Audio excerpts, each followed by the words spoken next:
Manipur lenga ki health services ki makada laiba College of Nursing gi tarani thodak suba mapo kumon amadi college asigi BSc Nursing da ahanba semester tamliba nursing mahiroi nifunipan mosak lobagi thoram ama College of Nursing Lamphel Fat ki multipurpose hall da pangthokre thoram maduda Health and Family Welfare Minister Dr. Sapam Ranjan, Health Services ki Director Dr. 𝐒𝐂𝐂𝐑𝐈𝐅𝐈𝐂𝐄 Mangang College of Nursing ki Principal Dr. N. Surbalana Mathang Setna, Chief Guest President Amadi Guest of Honor oina saruk yake thoram maduga mari leinana Minister Dr. Ranjan hai nurse ama oiraba matamda miyam gidama kathokpa yamna maru oi hospital singa thabak tawraba matamda isagi mathau masak khangna thabak tawba tangai fade nurse singna yumda leirabasu laikai gi ana ayek yaurakpa matamda mating pangbiu Manipur dagi nurse kya mapalamda thanaba hotnari nursing tambal oiraba matung atopa sinfamda changbagi hainabi thadokpiu haike Manipur da hidak mana sijanabagi masing noma kangdan hengalakli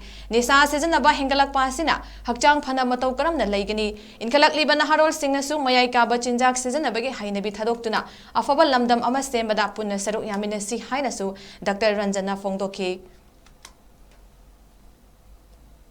Nursing is a profession, a very important profession and a very noble one.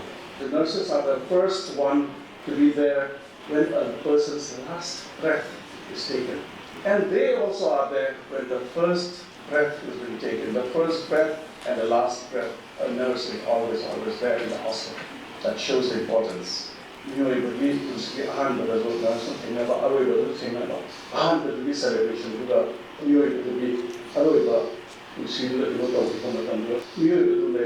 comfort people surrounding the lady of Martin. We have loved and dear ones, responsibility to the nursing professionals, and they are one has to be motivated, one has to be very much determined.